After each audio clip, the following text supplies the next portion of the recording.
Roots to Wellbeing uses the 5 ways to wellbeing to support your mental health. Connect, take notice, keep learning, be active and give. Thanks for watching. Hello, my name is Anita and I am a psychic medium and animal communicator. Now, as you can see, I'm holding one of my dogs. She decided she wanted to come and join me, but she probably decided now to want to get down, which is great. Now, I am here today to talk to you about my passion and the work that I do with animals and how animals really can enrich our lives. Also, they come with a responsibility and care looking after them, that animals should get what they deserve. But I want to speak to you about my communication and how it came about to be doing animal communication.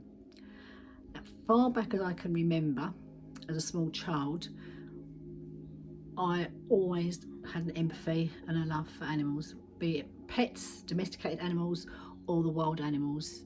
It was just, I had a connection with them that I especially didn't want to see them suffer, and it stayed with me. Again, I was fortunate to be brought up in a household where my father was a big animal lover as well, and I was blessed to have lots of different pets around the home. We had cats, we had dogs, I had mice. Mum wasn't too clear on the mice, but we had mice. And I always wanted to grow up and work with animals, but that wasn't to be initially. I sort of took a different career path, and then life changes and I went into dog training. And it was whilst I was working as a dog trainer that I really sort of got back to wanting to work with animals, not just in the dog training aspect, but from communication point of view.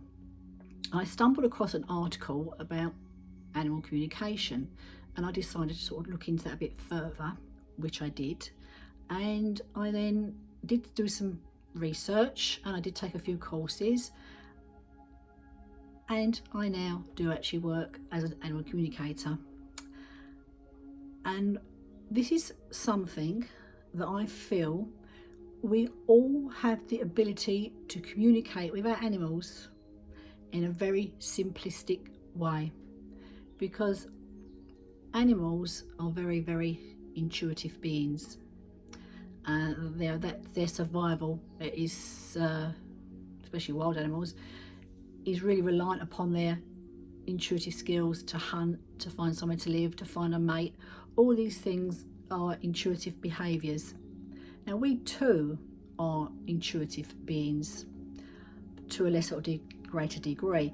And I only say that because I feel we all have the same level of intuitiveness, but we don't all want to use it, or we forget how to use it, or we push it to one side. We don't trust in the information we are being given. It's just like we're so sort of conditioned to be scientific based that if we get a gut feeling, so to speak, often we don't trust it, and then at some point we might go back and say, oh, I felt that, you know, I felt it in my stomach, but I didn't listen to it. And this basically is what animal communication is all about.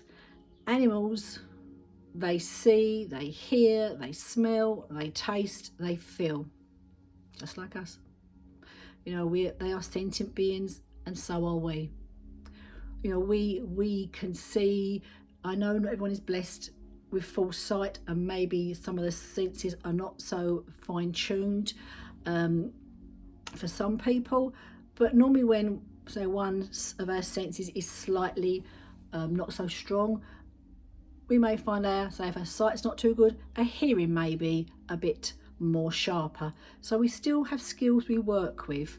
Now, for me, with my animal communication, it's about, as my dog sort of pops her head in here now, she's actually telling me it's dinner time, Mum, because I do roughly feed them around at the same time, but I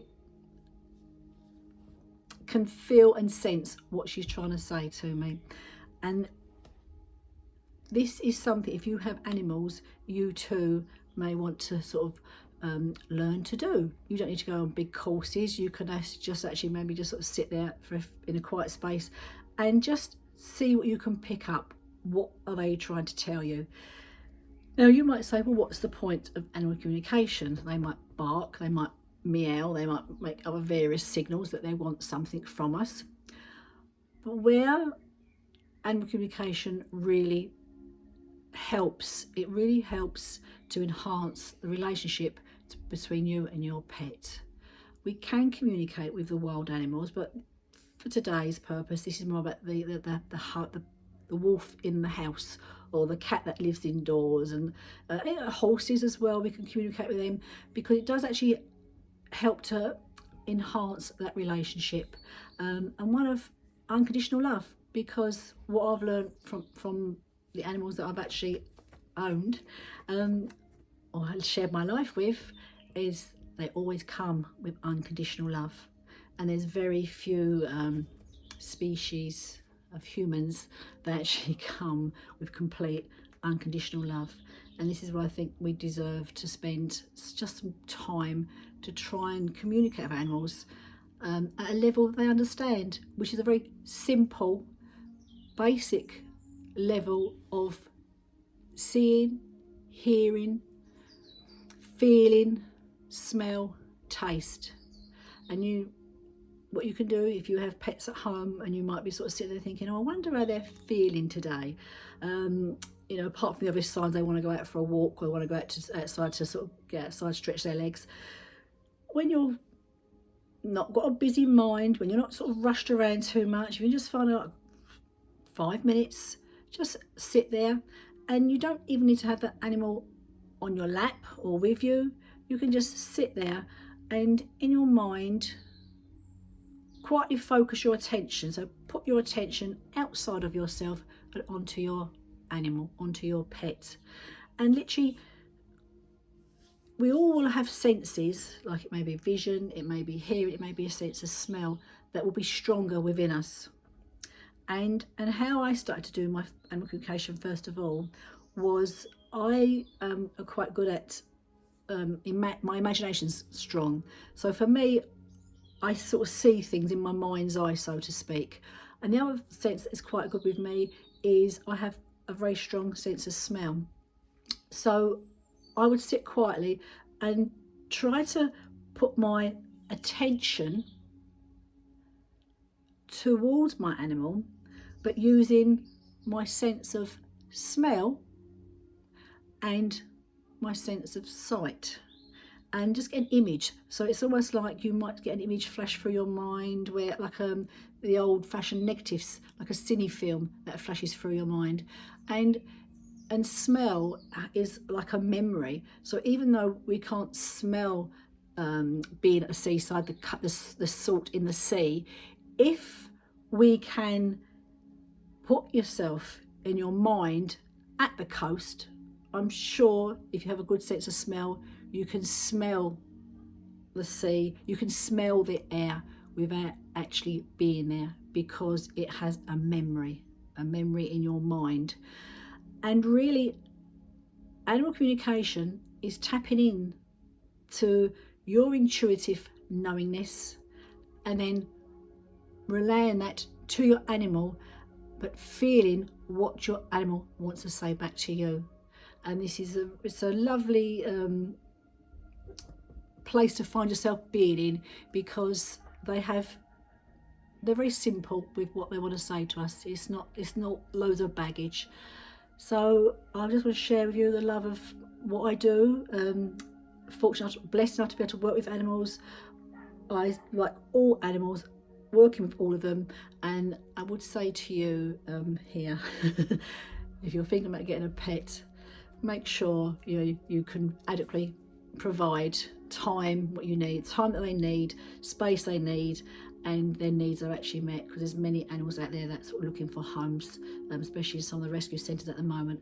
But it's something that's for the long haul, because they are so precious and they give so little and ask for so much.